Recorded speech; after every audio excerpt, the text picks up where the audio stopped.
Bato de la Rosa. Ano? Parang pagkakaintindi ko ho dito, mga bossing, supalpal si si Harry Roque. No? Sabi dito kasi ginigiit ni Harry Roque ang hilig magpa-topless ng tinapayan.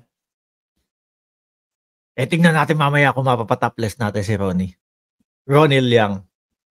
Nagulat din ako dun sabi ko. Pwede namang umamin kasi, ayaw pang umamin. Wala naman hong masama, di ba mga kababayan? Uniteam has formally been dissolved. Alam namin yan, dati pa.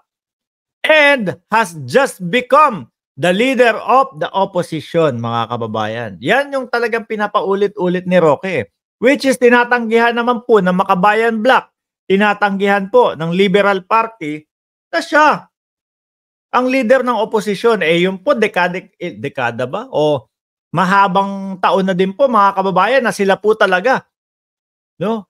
Ang oposisyon, mga bossing. At pinapatunayan po nila yan, mga kababayan. Hindi lang bilang oposisyon na ayaw namin dyan sa nakaupo na yan, ayaw namin dyan sa gobyerno na yan na nagiging style ho ng mga Duterte.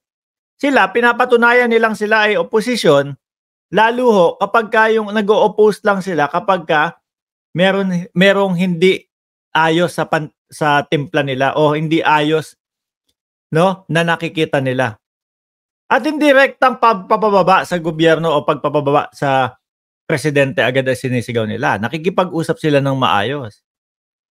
Dito hindi Mga nagmautog lang ho, mga kababayan. Opposition na daw ho sila. What? Opposition na agad yon, no? Parang sopla ni Bato kasi, mga kababayan.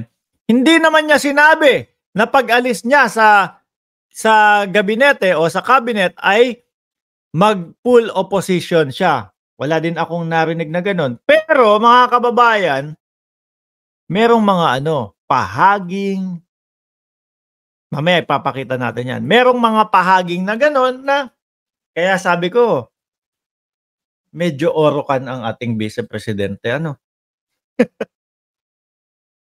Gustong bumanat pero hindi maka-full force ng banat sa presidente. Nakikita niyo naman po yung mga galawan nila. Nag-umpisa doon sa bata, may kausap siya, pulburon, wag kang sosobra sa pulburon, nakaka-addict yan. Kausap niya, bata doon. And then, pangalawa, yung sa manggagamit, posibleng si PBBM din yun. Sabi nung iba, mga loko-loko yung iba Sabi, hindi. Si yan? Si Senator Amy Marcos yung mangga. Sabi ko, paano naman si Senator Amy Marcos? Parang anlayo naman. Kayo nga explain nyo sa akin bakit yung iba sinasabi na si Senator Amy Marcos daw po yung mangga. Yung manggagamit, mga kababayan. Explain nyo na lang dyan sa comment section. Wala tayong narinig mismo kay BP Sara, pero yung mga nagiging kilos niya, pang-oposisyon. No? Oposisyon na, kumbaga, oposisyon na tinatawag nating peking oposisyon. Yung tipo bang nanggaling lang sa mautog, oposisyon na sila, mga kababayan. Nakikita natin, yung tipong pag wala ang presidente, ayun, attend sa rally. No? Suporta kay Kibuloy. Pagdating sa West Philippine Sea, no comment tayo dyan. Jupran, ketchup. Di ho ba? Kaya ramdam mo, sabi ko, ano ba to? Nagpa-plastikan ba itong mga ito? Di ho ba? Yan, isa pa din yan. Tama si El Pilipinas. Ramdam mo sa kanila na, nako, mukhang tagilid ang aking kandidatura sa 2025. Medyo humaging nga ako ng konti na pabor sa presidente o pabor sa mga nakaupo. Sabi ni Gemma Garais, posisyon sila, hindi oposisyon. Si Aling Syukran, sabi ni Melski, may kinatatakutan si Roque kung si PBBM pa presidente. Ano kaya? Baka yung sa pogo-pogo na sinasabi. Hindi pa namin nare-review maigi yun, mga kababayan Tayong Pinoy TV, hello po sa lahat. Shout out Sir Mark. Wala na pong pag-asang mga gahaman sa pwesto. Duterte, like Duterte. Sabi ni Aurora Sarmiento, oo nga Sir Mark, meron ka bang balita kay Direct Freddy? Ano ba? Mamaya nga, may message natin. Kakalike lang ni Direct Freddy sa ano ko sa Facebook ko Ano? Kaya ito mga bossing, tungkol ho dito, dyan, ewan ko kung ano pumasok na hangin o may masamang hangin pumasok sa utak ni Roque at bigla na lang silang naging oposisyon. Pogosisyon nga, mas bagay sa inyo. O ikaw, na dadawit na ang pangalan mo sa Pogo. Si dating Pangulong Duterte ang nagpapasok ng Pogo.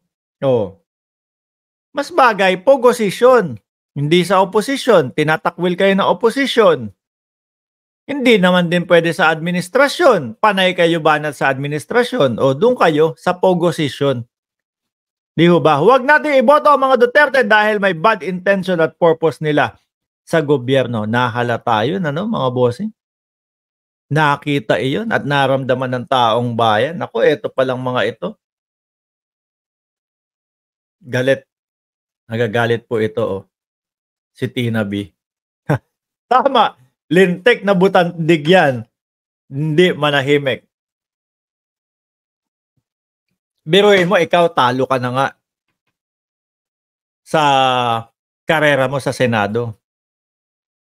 Tapos hindi ka pa nabigyan ng posisyon. Ano gagawin mo? Magmamapait ka. Di ba? Kaya ako, lagi kong sinasabi na lang dito kay Roque, boss, maglangoy-langoy ka na lang.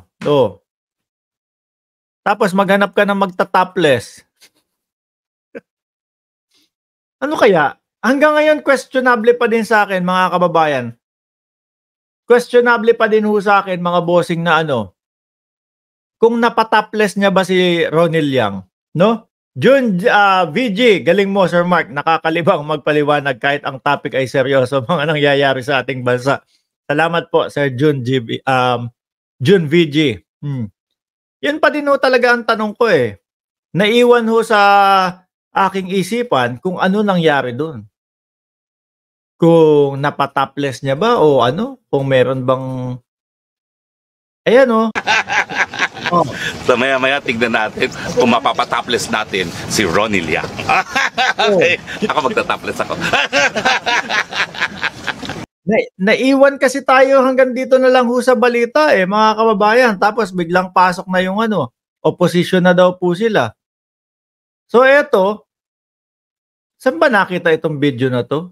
No? Gusto ko talagang malaman ho. So maya-maya tignan natin kung mapapatopless natin si Ronil Yang. Okay. Ako magtatopless ako. Sana mga kababayan, bago masagot yung opposition nila na si Inday Sara Duterte, ang leader ng opposition, sana masagot din kung napatopless nga ba itong si Ronil Yang, mga bossing. Anyway,